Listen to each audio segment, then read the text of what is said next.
Details తెలుసుకుందాం. యాదగిరి మనతో join అవుతున్నారు. యాదగిరి, ఫార్ములా ఈ కార్ రేస్ కి సంబంధించి సర్కార్ ఏం డెసిషన్ తీసుకుంది? ఫార్ములా ఈ కార్ రేస్ కి సంబంధించి ఆల్రెడీ ఇప్పటికే ప్రభుత్వం ఇందులో పెద్ద ఎత్తున డబ్బులు తారుమారు చేశారు, అక్రమాలు జరిగాయని చెప్పేసి ప్రభుత్వం భావిస్తుంది. అయితే దీనికి సంబంధించి దీని మీద విచారణ చేపట్టేందుకు అనుమతి ఇవ్వాలని చెప్పేసి ప్రభుత్వం దాదాపు 2 నెలల కింద గవర్నర్ను అనుమతి కోసం గవర్నర్కు లేఖ రాశారు. అయితే లీగల్ ఒపీనియన్ తీసుకున్న తర్వాత దీని మీద పూర్తి స్థాయిలో స్టడీ చేసిన తర్వాత గవర్నర్ కూడా దీని మీద లీగల్ ఒపీనియన్ తీసుకున్న తర్వాత ప్రభుత్వానికి ఈ విషయంలో క్లియరెన్స్ ఇచ్చారు.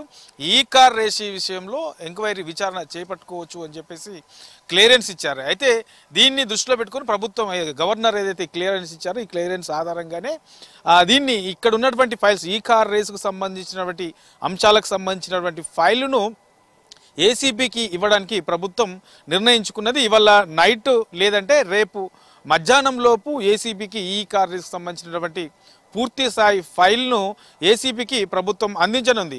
అయితే ఇవాళ జరిగినటువంటి క్యాబినెట్లో దాదాపు 4 గంటల పైగా ఈ క్యాబినెట్ జరిగింది. ఈ క్యాబినెట్లో గంటకు పైగా ఈ కార్ రేస్కి సంబంధించిన అంశం మీదనే గంటకు పైగా సుదీర్ఘంగా దీని మీద చర్చ జరిపారు. ఈ చర్చలో మంత్రులందరూ కూడా పాల్గొన్నారు. వాస్తవానికి ఇందులో మిగతా అంశాలకు సంబంధించి కూడా కొన్ని ఉన్నాయి, కానీ మేజర్గా ప్రధానంగా ఇవాళ జరిగినటువంటి ఈ క్యాబినెట్లో ఈ కార్ రేస్కి సంబంధించినటువంటి అంశం మీదనే ఎక్కువగా చర్చ జరిగింది. దాని మీదనే ప్రభుత్వం కూడా నిర్ణయం తీసుకున్నది. ఇక ఇందులో మొదటి దఫా కింద 3 లేదంటే 4 విచారణను ఎదుర్కొనే అవకాశం ఉంటుంది అని చెప్పేసి మంత్రి పొంగులేటి శ్రీనివాసరెడ్డి కూడా ఈ విషయాన్ని ప్రకటించారు. ఇక ఇవాళ నైటు లేదంటే రేపటి వరకు ఈ పూర్తి స్థాయిలో ఈ కారుకు సంబంధించినటువంటి ఫైల్ ఏదైతే ఉందో అది ఏసీబీకి అప్పగిస్తామని ఇప్పటికే ఈ అంశం మీద ఏసీబీ కేసు కూడా ఫైల్ రిజిస్టర్ అయింది. కాబట్టి ఇక విచారణ అనేది కొనసాగుతుంది. ఈ ఫైలు ఏసీబీకి అందివ్వగానే ఏసీబీ విచారణను ప్రారంభిస్తుంది. అందులో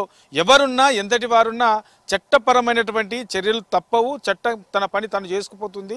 సో ఇందులో ఎవరున్నా సరే పేద ప్రజలకు సంబంధించినటువంటి డబ్బుల అంశాలలో ఎవరు కూడా అక్రమాలు చేసినా, ఎంత డబ్బును ఎట్లాంటి తప్పిదాలు చేశారు, ఎట్లా తప్పుదో పట్టించారు, ఇందులో ఎంత అక్రమాలు జరిగాయి అనేది పూర్తి స్థాయిలో బయటకు వస్తాయి. బయటకు వచ్చిన తర్వాత వాళ్ళపైన చట్టపరమైనటువంటి చర్యలు తీసుకుంటామని చెప్పేసి మంత్రి పొంగులేటి శ్రీనివాసరెడ్డి కూడా చెప్పారు. అయితే మొదటి దఫాలో 3 లేదంటే 4 ఈ విచారణ ఎదుర్కొనే అవకాశం ఉంటుంది.